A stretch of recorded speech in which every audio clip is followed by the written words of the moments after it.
Pilots, welcome back to Pilot Ryan and Captain Mike RC YouTube channel. We have the FMS 80mm EDF BAE Hawk with us at the field today.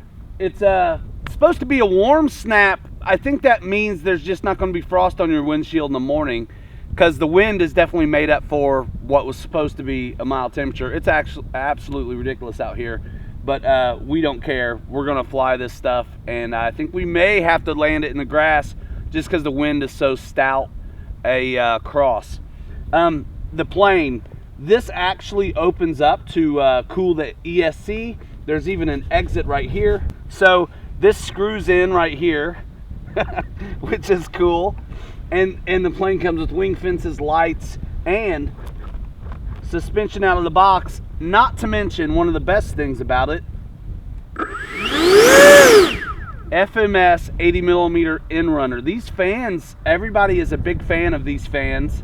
It seems to be one of the best cheap upgrade hop-ups when you're doing EDFs. So let's show you the landing gear. There are gear doors on this one. The assembly is super easy. We did one during a radio show, you know, the podcast. And then Mike's doing a real one as well, but it's anybody has the FMS Zero will recognize just this kind of closure mechanism. I do wish they, you know, these channels for the wires, I covered them up because I just think it needs to be. But these click in just like Ordnance does. Same with this. There's only two little glue bits right here. I just can't get over the landing gear though. It's super fantastic. So let's cycle them. Very cool. I mean, that's clean. This, of course, just comes on like these do, just like a Ordnance would. And then we'll show you the flaps. Okay. I like the hardware. Cool. Go ahead. Here's the flaps. I have mine on a roll dial, and I didn't notice any call out for that's way too steep. So I'm going to limit that. We're just getting dialed in on throws right now, and they called out millimeters in the FMS manual, so that's what I've done. But I haven't done anything for the flaps. I'm just full throw. And it's so windy today, I may not use any. But I'm very impressed with the paint, the rivet detail, the panel lines. And we saw one of these fly. Sean flew one in Kentucky that was very impressive. So we can't wait to get this thing up. And the best part of all, Captain Mike's already flown it. There he is right there. This is it. I'm ready. Can you hear me? Yeah. All right, let's do this thing. Okay.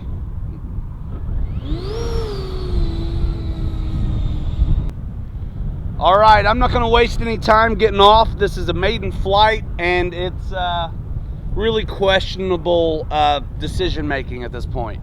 The atmosphere is not friendly. Here we go.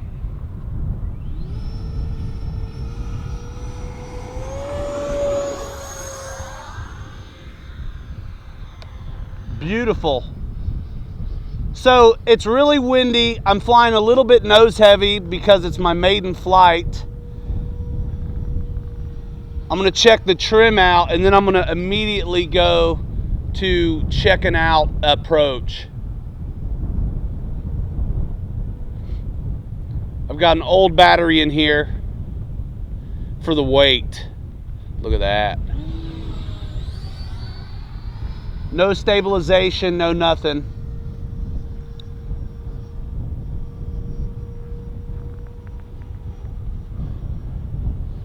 Let's give him a slow pass down the runway clean and give him an idea at this crab situation. If I can even line it up, I'm getting pushed.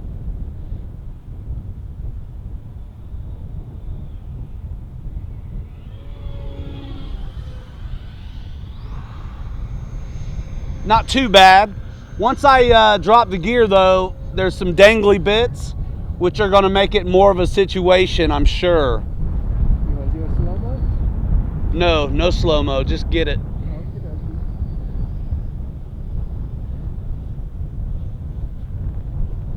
I mean, it's very well behaved, and I've got absolutely no, sorry Mike, I don't want to be that high. No stabilization whatsoever.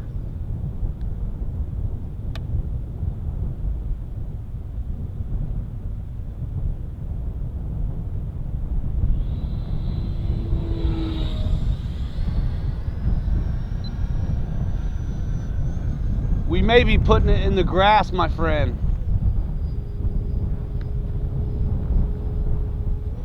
Oh, you got windy. Yeah, it did.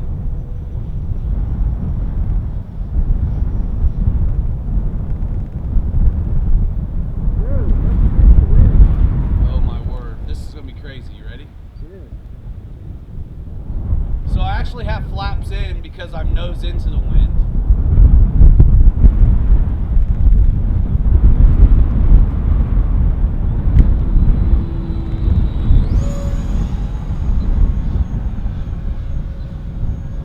It picked up pretty crazy, and I think we might hope it goes away.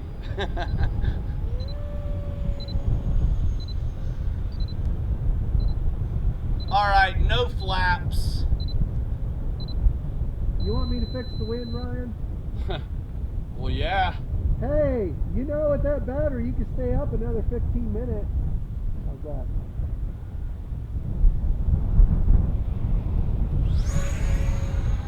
I don't want to land that high.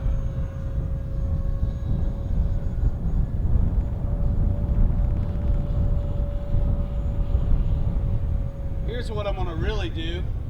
What I want to do, which is land on the runway like I always do and quit goofing around.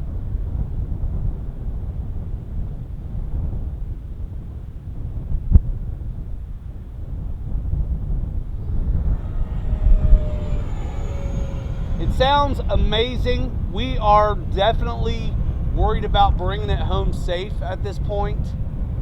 I actually really like the CG where I have this big old heavy pack. Look at that, push her down. All right, Crosswind City, what's new?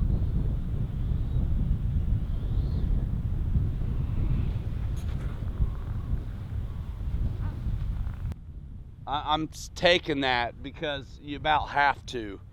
4 minutes, 15 seconds on an old pack. These in runners tend to do pretty well. Let's check the cells.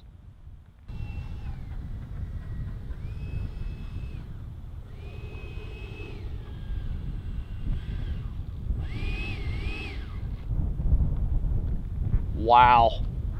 With 50 cats. 376s, 375, 377. That's not bad for 4.5 minutes. Well, hey, that's the Maiden. Maybe we'll try that again. We're out here. Let's do it. Hey, what's going on? Flight number 2 in this, again, the stupidest wind ever for us. We're gonna get some passes on this BAE Hawk. We got her down in one piece last time, so we've tweaked it a little bit, but I felt good with my throws. Too early to really tell, but I'll pass that information along later. But for now, let's get this thing up again. We're feeling lucky, punk. We're feeling lucky, punk. What's new? Here we go. Timer set to exhilarating. Bad choices. Ready? Alrighty, I.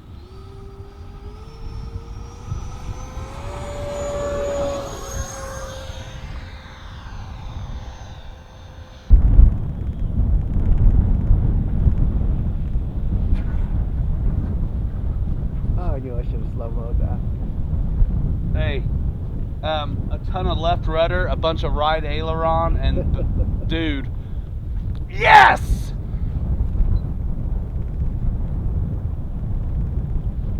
I probably have another landing in it. Okay.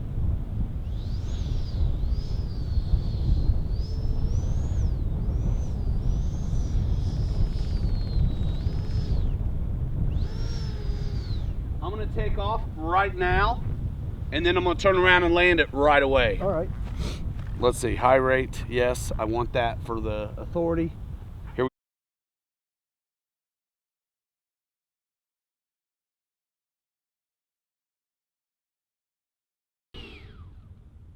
In runner, dude. 5 minutes, 40 seconds. Now, of course, some of that was on the ground. By the way, it's windy enough. You rolling? By the way, it's windy enough to blow your coffees off the thing. What I like is how you can fit 5,000, 4,500, 4,000, probably even a 6,000 that fit in here. So I went, it said 5 minutes and 40 seconds, but I know I was down on the ground for once. So I cannot believe the efficiency of these fans, dude. These in-runner FMS setups, so glad to get a chance to do them finally. It's tremendous how it's going to change my style, because until now I just assumed every jet was 3 minutes, but these, I can't get over these setups. I'm not sure if we're going to take up the Scorpion today, but it's a 90mm outrunner setup. 90mm EDF means it's perfect for 90-degree crosswind days. So with that, I might decide to take it out. But outrunner, I'm sure I've only flown, I believe, the FMS in-runners and have been just blown away with their efficiency. So that's another reason why it's good to have a bigger battery up in the front, because the in-runner motors tend to be a little bit heavier. So guys who want the Hawk but didn't want to have to like get smaller batteries to have one, this may be the choice for you. Nice, Mike. What a beaut. Good job, Mike.